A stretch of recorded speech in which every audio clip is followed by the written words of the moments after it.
அனைவருக்கும் வணக்கம். இன்னைக்கு நம்ம பார்க்க போற வீடியோ என்னன்னா வவ் அப்படிங்கிற எழுத்தை பத்தினது.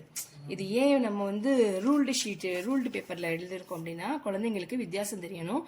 இல்லைன்னா இந்த படத்துல எல்லாம் காட்டுவாங்கல்ல காமெடி மாதிரி வெலவால் அப்படின்னு படிப்பாங்க. சரிங்களா? ஸோ இது ரெண்டும் எத்தனை கோட்ல எழுதியிருக்கோம், இந்த லா மட்டும் எந்த கோட்ல குட்டியா எழுதணும். குட்டியா எழுதும் போது தான் இதை ஒவ்வொன்று உச்சரிக்கிற மாதிரி நமக்கு அந்த யூஸ்ஃபுல்லா இருக்கும் குழந்தைங்களுக்கு பாக்குறப்போ. நம்ம நிறைய வெக்காபுலரிஸ் படிச்சிருப்போம். ஸோ நம்ம வவ்வால்ங்கிற இடத்துல வவ்வால்னு படிப்போம்.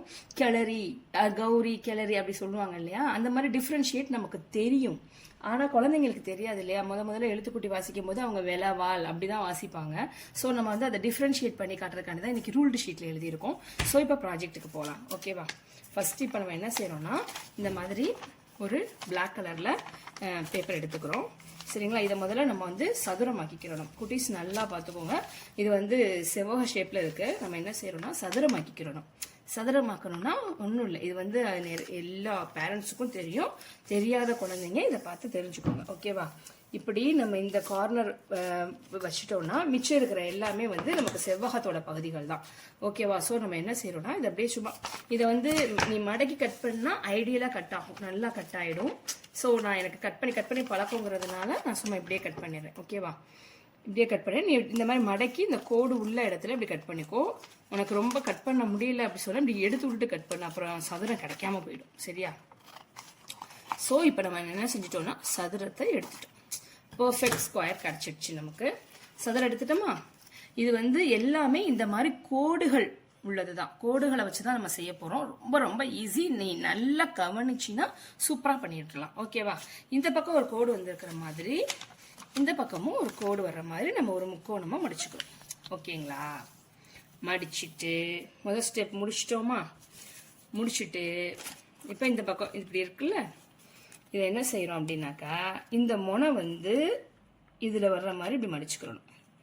இது செகண்ட் ஸ்டெப். ஓகேவா? இப்போ இந்த ஒரு கோடு விழுந்திருக்கா, இதை பேஸ் பண்ணி என்ன செய்யணும்னா இதை ஒரு முக்கோணம் மாதிரி பண்ணிக்கிறோம். ஓகேவா? நல்லா பார்த்துக்கோ. முதல்ல இப்படி முக்கோணம் மாதிரி பண்ணியாச்சு. இதை எடுத்து இங்க மாதிரி ஒரு அளவு வச்சு இங்க ஒரு கோடு விட்டுருக்கோம். மறுபடியும் இதை அப்படி பண்ணிட்டோம். ஓகேவா? பண்ணி புரிஞ்சிருச்சா? நெக்ஸ்ட் ஸ்டெப் என்னன்னா இந்த கீழே இருக்குல்ல, கீழ் பாட்டம், இந்த பாட்டத்தை என்ன செய்யணும்னா இது உள்ள வச்சு இப்படி மடிச்சிடணும். உள்ள வச்சு என்ன செய்யணும்? மடிச்சிடணும். இப்படி மடிச்சிட்டா டீச்சர் மடிச்சிட்டு இப்படி இருக்கா? இந்த மாதிரி ஷேப் இருக்கும்போது இப்ப நமக்கு இந்த அளவு இருக்குல்ல, இதோட என்ன செய்யணும்னா இந்த பக்கம் ஒரு கோடு விழுகிற மாதிரி இப்படி ஒரு மடிக்கணும். இப்படியே என்னோட வீடியோவை நீ வச்சுட்டு ஃபாலோ பண்ணிட்டே பண்ணினா உனக்கு சூப்பரா கிடைச்சிடும். ரொம்ப சிம்பிள் தான், பட் உனக்கு சேலஞ்சிங்காகவும் இருக்கும் இது பண்றது. இந்த பக்கம் ஒரு கோடு விழுகிற மாதிரி பண்ணிக்கணும். பட் நம்ம மடிச்சு ஃபோல்டிங்லேயே வச்சுக்க கூடாது. இப்படி மடிச்சு வச்சுக்கணும் சும்மா கொஞ்சமா. சரியா? அப்பதான் நமக்கு பெர்ஃபெக்டா மடிக்க வரும். இப்ப என்ன அளவு எடுக்கணும்னா இந்த கோடு இருக்குல்ல, இந்த புள்ளி இருக்குல்ல, இது வரைக்கும் இப்படி மடிச்சு விட்டுறணும். அந்த கோடு எதுக்கு டீச்சர்னு கேப்ப, அந்த கோடு இருக்கட்டும். சரியா? அது பின்னாடி உனக்கு சொல்லுவேன். இப்படி ஒரு மடிப்பு.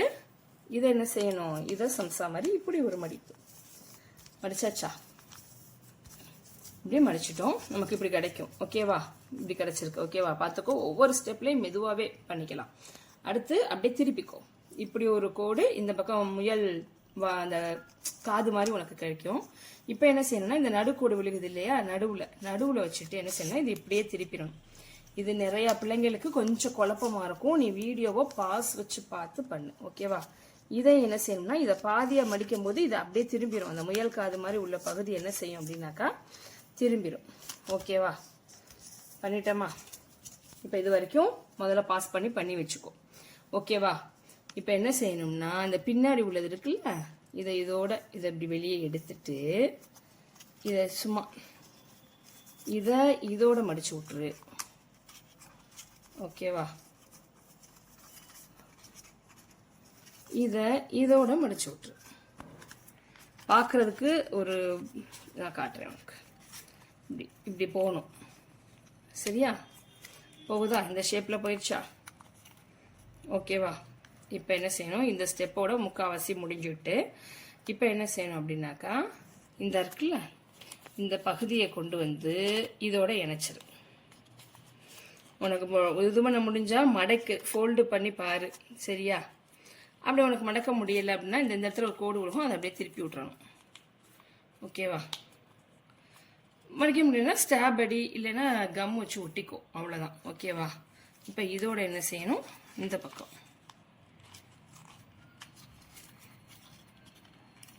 இந்த பக்கம் பண்ணிட்டு இங்கே ஒரு கோடு விழுந்திருக்கும், அதை இப்படி திருப்பி விட்டு.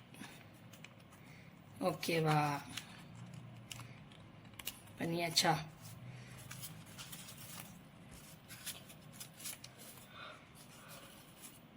பண்ணியாச்சு தானே?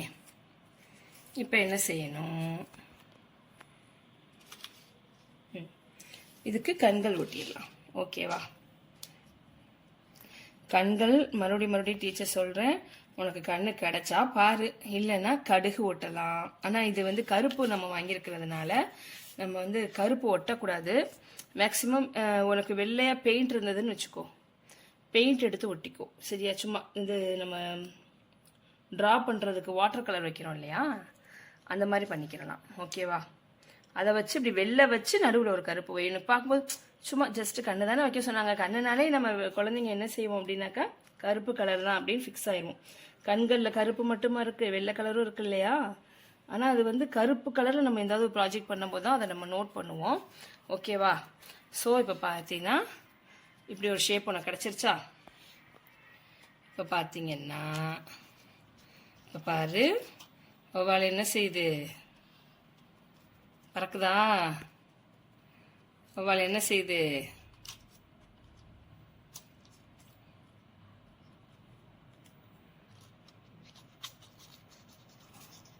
வவ்வால் பறக்குதா? சூப்பராக இருக்குல்ல? ஸோ இன்னைக்கு நம்ம கற்றுக்க போகிற பாடம் வந்து வவ்வால். ஓகேவா? வவ்வால் கியூட்ல. இந்த மாதிரி நீங்களும் செஞ்சு எனக்கு என்ன செய்யணும், மெசேஜ் பண்ணி அனுப்பணும், ஃபோட்டோ எடுத்து அனுப்பணும், வீடியோ எடுத்து அனுப்பலாம். ஓகேவா? இப்போ நம்ம முழுசாக எழுதிடுவோம். வவ் எழுதிட்டோமா? வவ்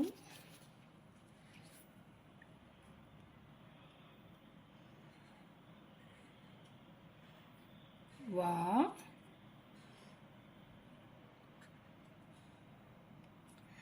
இல் வவ்வால். ஓகேவா? நம்ம இப்போ அந்த வவ்வை மட்டும் ஒரு டிஃப்ரென்ஷியேட் பண்ணி காட்டணும். ஸோ நம்ம ஒவ்வொரு பீட்ஸாக பண்ணுறதுக்கு பதிலாக என்ன செய்கிறோம் அப்படின்னா, அதோடைய எழுத்துக்களில் என்ன செய்கிறோம், கொஞ்சமாக தடவிக்கிறோம் ஃபெவிகால. ஓகேவா? இந்த ஐடியாவும் சில குட்டி பாப்பாஸ்க்கு புதுசாக இருக்கும். ஓகேவா? எல்லாமே நம்ம கற்றுக்கிறது தானே. நீ ஒன்றொன்னா பின்னாடி வச்சேன்னா ரொம்ப நேரம் ஆகும். நீ நல்லா இன்னும் நிறைய ப்ராஜெக்ட் பண்ணுவீங்க, டக்குன்னு ஒட்டி வேலையை சிம்பிளிஃபையாக முடிக்கணும்ல. ஸோ அதனால் டீச்சர் உனக்கு இந்த மெத்தடை சொல்கிறேன். ஓகேவா? உனக்கு ரொம்ப பீட்ஸ் ஒட்ட வேண்டியது இருக்குது, அழகுபடுத்த வேண்டியது இருக்குது அப்படின்னாக்கா நீ ரொம்ப சிம்பிள், அந்த எழுத்து மேலே என்ன செஞ்சுடு, இந்த மாதிரி ஃபெவிகாலை தடவிடு. ஓகேவா? க்யூட்டாக இருக்குல்ல வவ்வால்? நல்லா இருக்குல்ல? ஓகே. இப்போ என்ன செய்கிறோம், நமக்கு பிடிச்ச பீட்ஸை வழக்கம் போல் எடுத்து அழகழகா ஒட்டிடுறோம். ஓகேவா?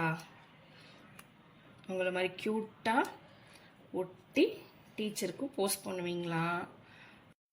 நம்ம இன்னைக்கு இது வந்து எங்கள் பாப்பா விட்டு அழகாக வீட்டில் இருந்துச்சு. ஸோ நான் அதை யூஸ் பண்ணிக்கிட்டேன். உங்களுக்கு வீட்டில் என்ன முத்து இருக்கோ நீங்கள் பாசி வாங்கி வச்சுருக்கலாம்.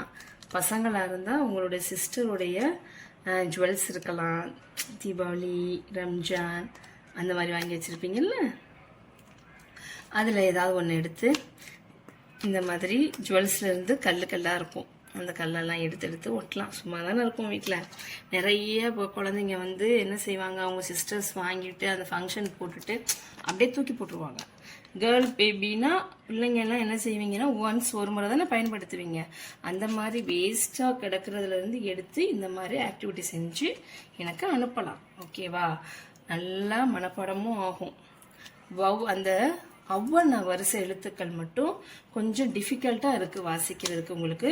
ஸோ இது எல்லாரும் ஐ ஹோப் செய்வீங்கன்னு நம்புகிறேன். ஓகேவா? எல்லா குழந்தைங்களும் இதை செஞ்சு அனுப்பணும். நம்ம லீவில் என்டர்டைனிங்காக தானே நிறைய விஷயங்கள் பண்ணிகிட்ருக்கோம். ஸோ நீங்கள் வந்து இதையும் கோஆப்ரேட் பண்ணி பண்ணணும். சும்மா ஜாலியாக ஃபன்னாக நம்ம நிறைய எழுத்துக்கள் கற்றுக்கலாம், மறக்கவும் செய்யாது. ஈவன் இப்போ என்ன அப்படின்னாக்கா, தமிழ் மீடிய பிள்ளைங்களை விட இங்கிலீஷ் மீடிய பிள்ளைங்க தான் ரொம்ப தமிழில் லேகாக இருக்கீங்க இல்லையா, ரொம்ப சஃபர் ஆகுறீங்க. ஆக்சுவலாக நீங்கள் நல்லா தான் படிக்கிறீங்க, பட் வந்து தமிழ் பரீட்சையை கண்டாலே ஏதோ பப்ளிக் எக்ஸாம் எழுதுகிற மாதிரி ஃபெல்ட் ஆகுறீங்க. இது என்னதில்ல, நான் நிறையா குழந்தைங்களை பார்த்துருக்கேன், ஆன்ட்டி இன்னைக்கு தமிழ் எக்ஸாம் ஆன்ட்டி அப்படிம்பாங்க. அது என்னன்னு தெரியல, தமிழ் மீடிய குழந்தைங்க இங்கிலீஷை பார்த்து பயப்படுற மாதிரி. ஆக்சுவலாக இப்போ இங்கிலீஷை பார்த்து கொஞ்சம் குழந்தைங்க பயப்படுறது இல்லை, கொஞ்சம் வந்துட்டாங்க. பட் என்னமோ தெரியல, அது இங்கிலீஷ் மீடிய பேபிஸ் குறைச்சி சொல்லலை. அவங்க என்ன தெரியல, தமிழ் எழுத கொஞ்சம் சிரமப்படுறாங்க, தவறுகள் வந்து விட்டுருவோமோ அப்படின்னு பயப்படுறாங்க. இது நிறையா பேர் சொல்லி நான் கேட்டிருக்கேன். ஸோ அந்த மாதிரி குழந்தைங்க வீட்டில் இருந்தாங்கன்னா, டீச்சர்ஸ் பேபிஸ் இல்லை வந்து இதை பார்த்துட்டு இருக்க நிறைய பேர் வந்து பேரண்ட்ஸ் வந்து கொஞ்சம் கோஆப்ரேட் பண்ணுங்க. கொஞ்சம் ஈஸி வேலை கேமாவே குழந்தைங்க நல்லா வந்து படிக்கிறதுக்கும், அவங்களுக்கு சின்ன சின்ன விஷயங்களை கூட இது ஹெல்ப்பாக இருக்கும். ஓ, நம்ம இன்னைக்கு பீட்ஸ் ஒட்டி ஒரு எழுத்து உருவாக்கணுமே, அதுதான் வவ். அந்த வரிசையில் உள்ள எந்த எழுத்துக்களை மாற்றினாலும் அதோடைய தன்மை அவுங்கிற சவுண்டில் வருங்கிறத அவங்க புரிஞ்சுப்பாங்க. ஸோ குட்டீஸ், இன்னைக்கு ப்ராஜெக்ட் நல்லா இருக்கா? ஸோ இன்னைக்கு ப்ராஜெக்ட் என்ன? வவ்வால். ஓகேவா? கிளாப் பண்ணலாமா? தேங்க்யூ.